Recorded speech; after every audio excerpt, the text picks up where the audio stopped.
Assalamualaikum warahmatullahi wabarakatuh. Marilah kita teman-teman sebelum memulai pelajaran terlebih dahulu kita niat mencari ilmu bersama-sama. Bismillahirrahmanirrahim. Nawaitu talabal ilmi isalatan jali'an namsin man sa'iri juhali wa ihya'ad dini wa ibqa'al islami bil ilmi wa darul akhirati wa ridallahi ta'ala wa syukra ala nikmatil aqli wa nikmatil syahatil badani fadlana ta'ala. La hadratana bil Mustafa Sayyidina Muhammadin sallallahu alaihi wasallam wa ala alihi wa ashabihi wa azwajihi wa dzurriyyatihi wa ali baiti kramana khususan khasatan ila musannaf hadza kitab tasrihu khalaq sa'afid asan al masudi wa jami' talamidi wa masyayikhina wa mu'allifi kutub allati ta'lamna wa lamnaha sallallahu ta'ala lahumul fatihah. A'udzu billahi minasyaitonir rajim. Bismillahirrahmanirrahim. Alhamdulillahirabbil alamin. Arrahmanir rahim. Maliki yaumiddin. Iyyaka na'budu wa iyyaka nasta'in. Ihdinas siratal mustaqim. Siratal ladzina an'amta 'alaihim ghairil maghdubi 'alaihim ghairil maghdubi 'alaihim waladdallin. Rabbi firli wa liwalidayya wa lil mu'minina. Mari kita teruskan pelajaran kita hari ini yaitu kitab Taisirul Khalaq. Untuk hari ini masih meneruskan pembahasan tentang sifat amanah. Mari kita baca. Bismillahirrahmanirrahim. Qala al-musannifu rahimahumullah ta'ala wa nafa'na bi ilmi fid-darin amin. Wadidul amanati. Wadidul amanati utawi swali sifat pinercaya. Wadidul amanati utawi swali sifat pinercaya. Iku al khiyanatu cidro. Iku al khiyanatu cidro. Waya utawi khianat. Waya utawi khianat iku mukhalafatul haqi. Iku mukhalafatul haqi nulayani perkara kang bener. Iku mukhalafatul haqi nulayani perkara kang bener. Binaqdil ahdi. Binaqdil ahdi kelawan rusak janji. Binaqdil ahdi kelawan rusak janji. Bisiri ing dalem ati. Bisiri ing dalem ati utawa samaran. Jadi lawan dari sifat khianat atau kebalikan dari lawan dari sifat amanah ya, Mas keliru. Lawan dari sifat amanah atau kebalikan dari sifat amanah yaitu sifat khianat. Khianat itu apa? Khianat itu adalah menentang kebenaran. Menentang kebenaran dengan merusak janji di dalam rahasia. Maksudnya merusak janji secara sepihak tanpa memberitahu sebelumnya kepada orang yang bersangkutan. Jadi umpama ada seseorang si A berjanji dengan sesuatu kepada si B. Nah, setelah waktu yang ditentukan si B ini tanpa ada pemberitahuan sebelumnya kepada si A bahwasanya dia tidak bisa memenuhi janji, akan dia tidak memberitahukan sebelumnya. Mendadak ketika sudah waktunya sampai, waktu yang telah ditentukan sampai, dia tidak datang atau tidak jadi ya, melaksanakan janjinya tanpa ada pemberitahuan. Jadi intinya khianat itu apa? Menentang kebenaran dengan merusak janji kepada orang lain yang telah dia janjikan atau diajak melakukan perjanjian. Nah, wa mudarruha ya. Wa mudarruha utai kemelaratane khianat. Wa mudarruha uta madaruha wa mudarruha utai kemelaratane khianat iku kafiratun akeh banget. Iku kafiratun akeh banget. Minha iku setengah saking kafirah. Minha iku setengah saking kasiro ayyun sofa utayanto den sifati ayyun sofa utayanto den sifati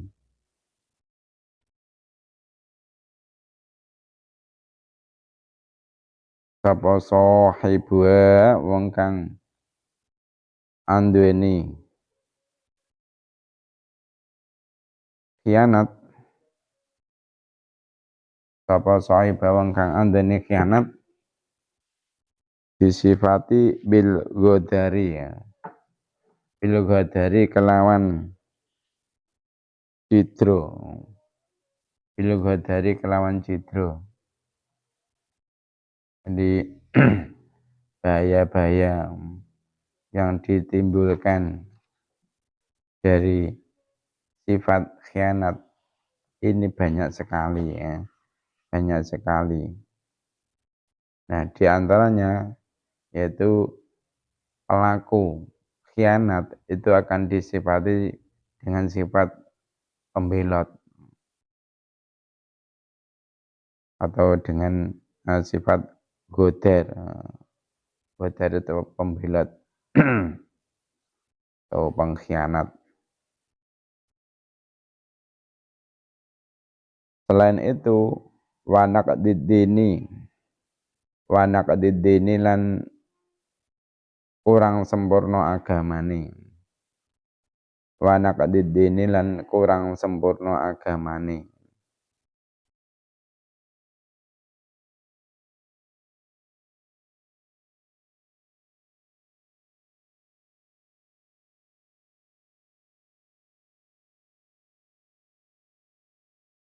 Wanak didini lan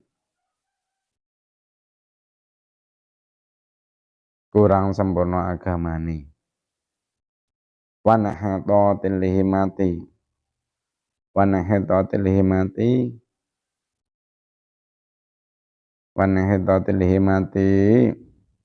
lan jadi kalung sore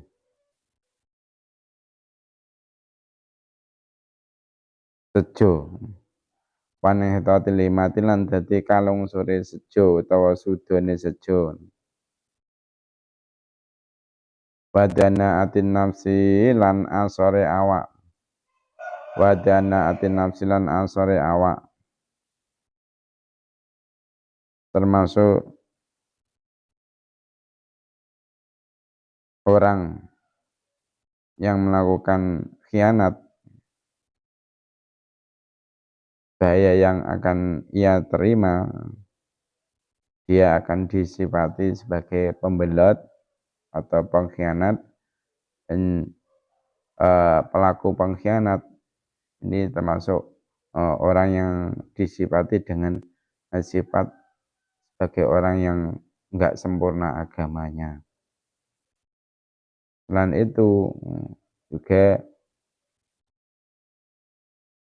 akan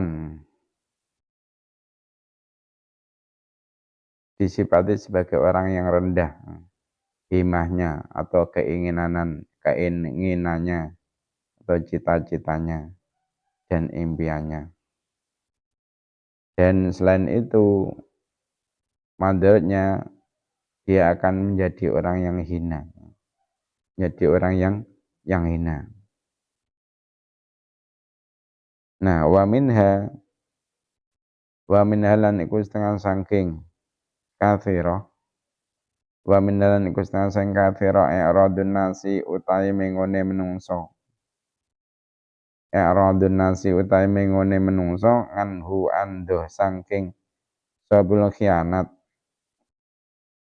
Andu saking sabul khianat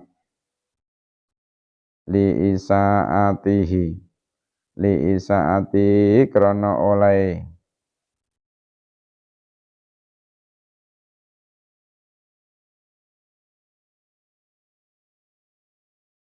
gawe ala, li isaati krana oleh gawe ala sapa sabul khianat ilaihim maring nas waqat uyadhi lan den tugel tangane sapa sabul khianat waqat uyadhi lan den tugel tangane sapa sabul khianat idza saraka arikalane nyolong sapa sabul khianat idza saraka arikalane nyolong sapa sabul khianat minhum saking nas wabudullahi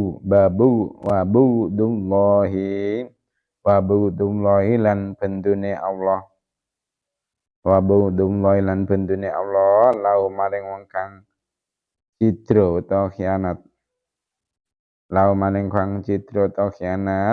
wa ta'dzibuhu lan niksane Allah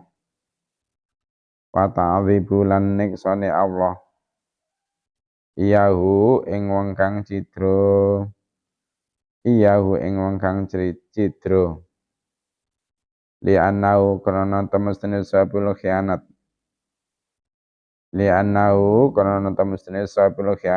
iku lam yura orang raksa sapa sabul khianat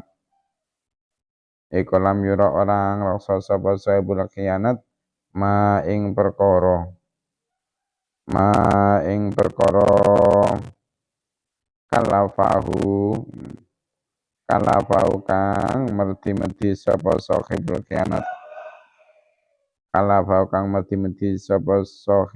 khianat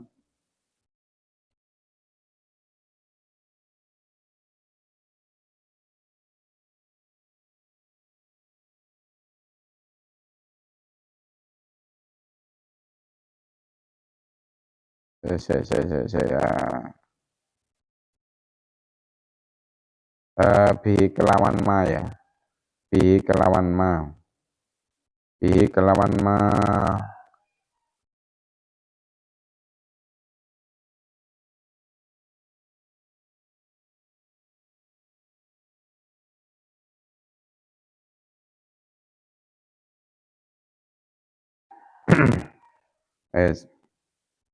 jadi termasuk lagi bahaya atau mandorot yang akan diterima oleh pelaku khianat, yaitu orang atau manusia itu akan berpaling darinya karena keburukan yang ia lakukan terhadap orang lain. Jadi orang lain intinya akan berpaling dari pelaku khianat karena kelakuan buruk yang dilakukan oleh sahibul khianat kepada orang lain tersebut. Nah, selain itu sahibul khianat ini akan dipotong tangannya. Akan dipotong tangannya ketika dia mencuri. Ketika dia mencuri dari orang lain yang mempercayainya. Mungkin ada seorang pembantu, yang sudah dipercaya sungguh oleh majikannya. Nah, akan tetapi kepercayaan sang majikan ini disalahgunakan oleh si pembantu ini. Ketika ada kesempatan dia khianat kepada majikannya dengan cara apa? Dengan cara mengambil harta benda dari sang majikan tanpa sepengetahuan majikan. Istinya mencuri, mencuri harta majikan ketika sang majikan ini lengah. Sang majikan ini tidak ada di rumah atau dalam keadaan tidur. Maka pengkhianat ini akan dipotong tangannya ketika pencurian yang ia lakukan ini sudah mencapai 1 nisab sarokoh atau sarikoh. Selain itu, Allah pun juga murka kepada pelaku khianat ini. Dia akan disiksa oleh Allah di akhirat. Nah, kenapa? Karena sesungguhnya dia itu tidak menjaga, sahibul khianat itu tidak menjaga apa yang telah dibebankan, diperintahkan kepadanya.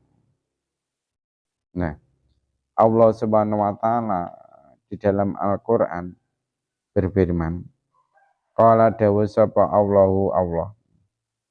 Qala dawu sapa Allah ta'ala halimahu luhur sapa Allah. Ta'ala halimahu luhur sapa Allah. Ya ayyuhalladzina amanu la takhunu mallaha wa rasula wa takhunu ma amanatikum ma antum ta'lamun. Ing dawuh ya ayyuhalladzina ila akhirih. Ya ayyuhalladzina hi iling-iling wa akeh. Ya ayyuhalladzina hi iling-iling wa akeh. Amanu kang padha iman sapa alladzina.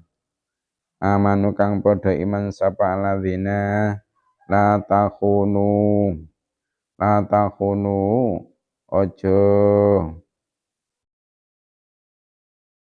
padha nyidrani sira kabeh. La takhunu ojo padha nyidrani sapa sira kabeh Allah ing Allah. Allah ing Allah wa rasulalan ing utusane Allah. Wa rasulalan ing utusane Allah. Fatakhunu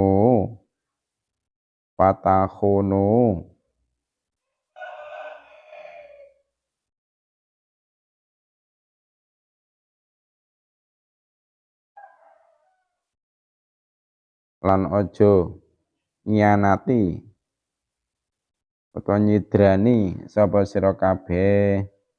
Fatakhunu lan ojo nyidrani utawa nyianati sapa sira kabeh amanatikum ing pira-pira amanah sira kabeh utawa titipan sira kabeh. Wa antum ale utahe sira kabeh. Wa antum ale utahe sira kabeh iku ta'lamuna padha weruh sapa sira kabeh. Iku ta'lamuna padha weruh sapa sira kabeh. Jadi Allah di dalam Al-Qur'an berfirman, ya ayyuhalladzina amanu, wahai orang-orang yang beriman, la takhunullaha wa rasul, janganlah kalian berkhianat kepada Allah dan utusannya. Fatakhunu amanatikum, begitu juga janganlah kamu mengkhianati amanah-amanah yang dipercayakan kepada kalian semua. Wa antum ta'lamun, sedangkan kamu mengetahuinya. Jadi ketika kita diberi amanah oleh seseorang atau manusia atau orang lain, ini kita harus berusaha menjaga amanah yang dipercayakan kepada kita. Begitu juga ketika kita oleh Allah diberi amanah, ini pun kita harus menjaga amanah dari Allah tersebut. Nah, di antara amanah yang dititipkan atau yang diberikan oleh Allah kepada kita, yaitu jabatan. Jabatan itu juga termasuk amanah, juga termasuk titipan dari Allah Subhanahu wa Ta'ala. Karena Rasulullah SAW itu berpesan kepada sahabat Abu Dzar. Hadisnya yaitu hadis yang diriwayatkan oleh sahabat Abu Dzar tentang yang isinya tentang pesan Rasulullah SAW kepada Abu Dzar.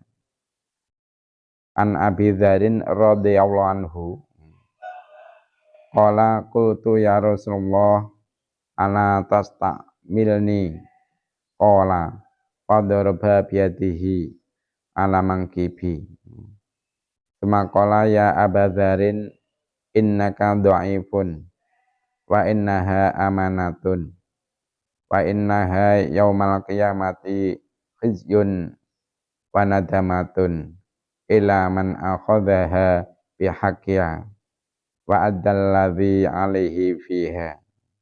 Jadi suatu hari sahabat Abu Dzar itu berkata kepada Rasulullah SAW, wahai Rasulullah, tidakkah engkau menjadikanku sebagai seorang pemimpin? Lalu Rasulullah SAW memukulkan tangannya di bahu sahabat Abu Dzar. Maksudnya tangannya ditempelkan di bahunya sahabat Abu Dzar. Lantas Rasulullah SAW bersabda, wahai Abu Dzar, sesungguhnya engkau itu lemah.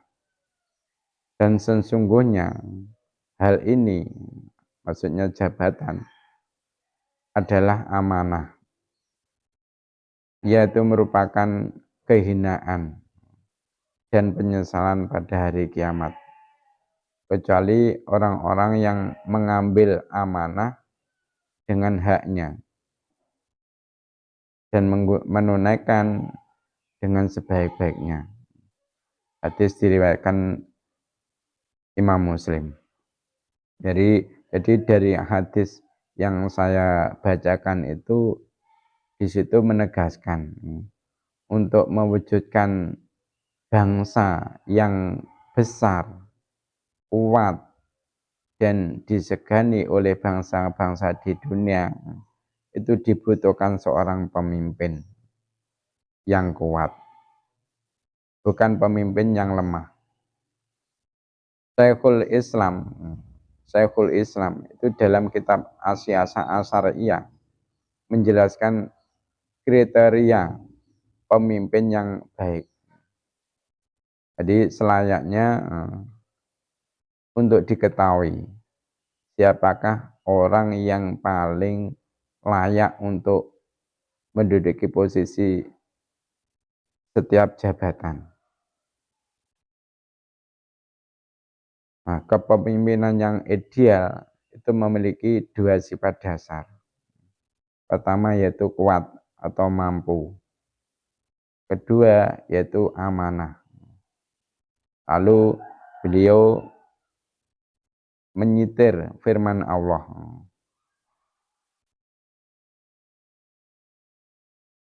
Inna khaira man ista'jartal qawiyyal amin.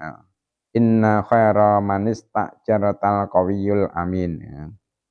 Jadi sesungguhnya orang yang paling baik yang kamu ambil untuk bekerja pada kita, yaitu orang yang kuat lagi dapat dipercaya.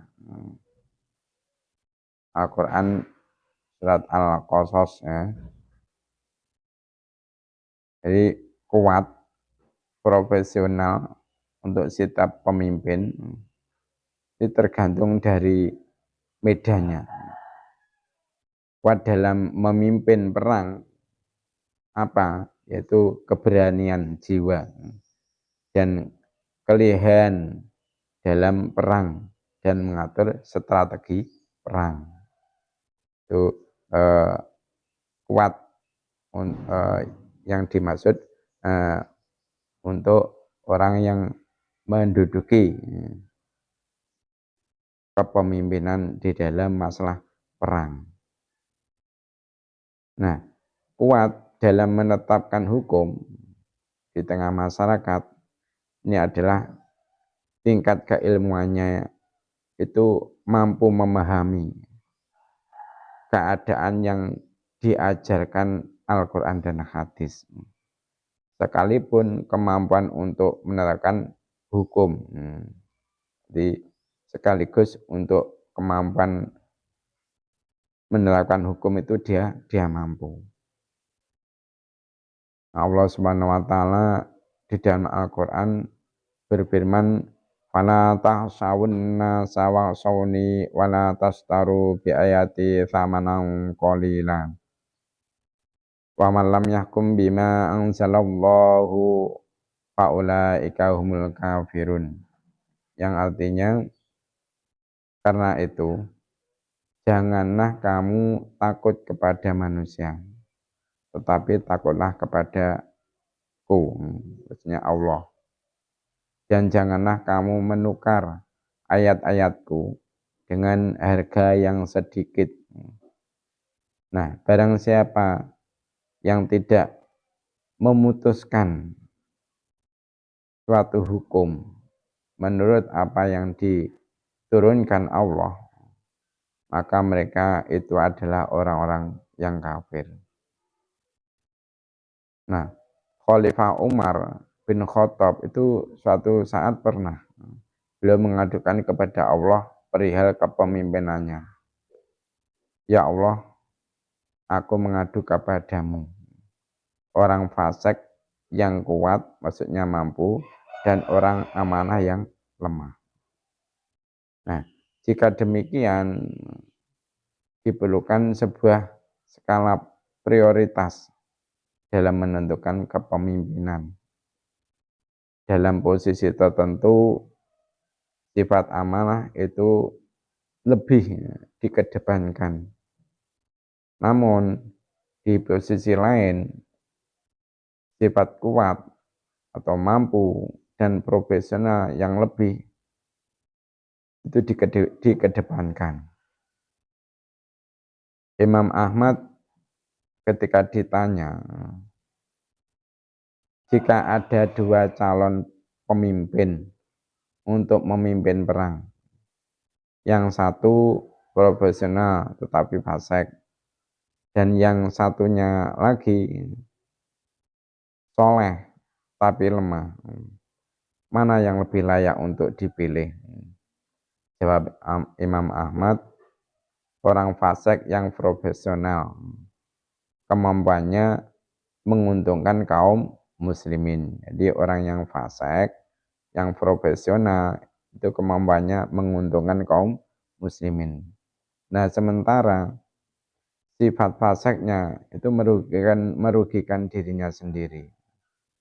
Sedangkan orang yang tidak profesional, kesolehannya hanya untuk dirinya sendiri.